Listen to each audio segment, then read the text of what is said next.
значит, ПК до 23 года включительно, 24-го, и темпы только возрастают.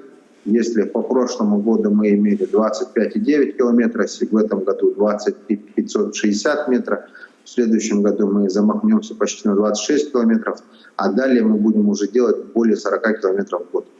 Поэтому темпы возрастают, и это удивительный, уникальный шанс для нашего города раз и навсегда качественно подняться на иной уровень по, значит, состоянию дорог в городе. Мы обязательно должны этого достичь. Евгений Николаевич, спасибо за интересную и содержательную беседу. Спасибо, Сергей.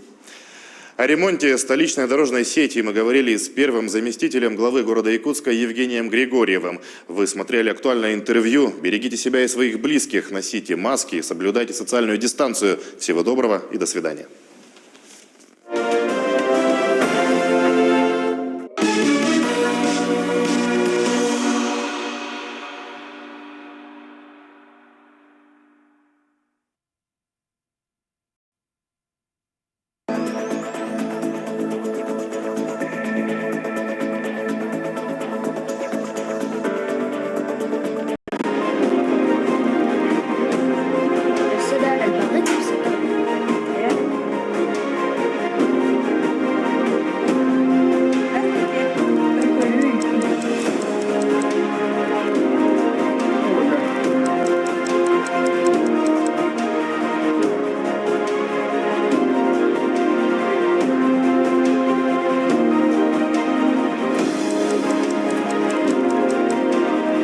Күн ақсын көрәшілі бітерінен үлелі бет, онан көнді дағыттыр бейгені кетті өрі бергі бол.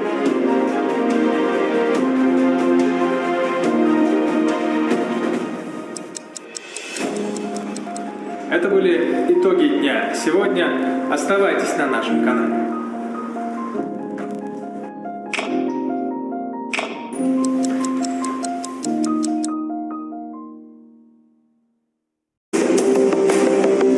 Каждое событие имеет причины и последствия. У каждого преступления есть имя и фамилия. Неожиданных катастроф не существует. Детали иногда важнее события, а громкие заявления не стоит воспринимать буквально. Есть дешевые ценности, есть просроченные новости, а самое важное иногда никто не замечает. И наша с вами задача проста: понять, что, собственно, происходит с точки зрения нормального человека. В воскресенье в 11 вечера на РЕН-ТВ. Так выглядит каждый турист в глазах местных жителей. Не трать себя понапрасну. Смотри НИИ «Путеводитель» по пятницам в 14:00 на РЕН-ТВ. Каждый день мы сталкиваемся с огромным количеством новостей. Каждый инцидент обрастает подробностями. Сюжеты получают развитие. Мы подведем информационные итоги дня и расскажем о событиях, которые уже завтра изменят вашу жизнь. Итоговый выпуск новостей с Петром Марченко на РЕН-ТВ.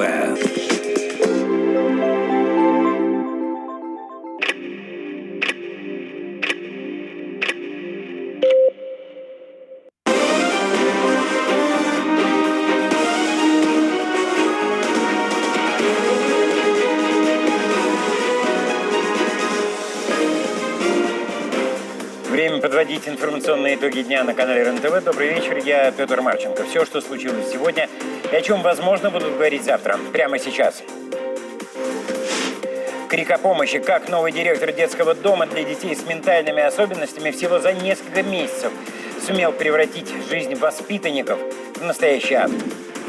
Кому война, кому мать родна? Может ли пандемия стать источником счастья и благополучия семьи, если ты министр здравоохранения целого региона?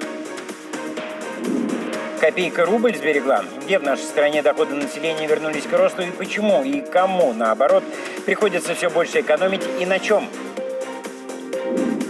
Протянули палец, откусили руку. Из-за кого программа льготной ипотеки становится все больше похожа на мыльный пузырь. В лесу родилась елочка, в бюджете подросла. Как предстоящие праздники уже превращаются для чиновников в настоящую сказку с чудесами. Детский дом в Пензенской области до недавних пор был одним из самых известных в стране.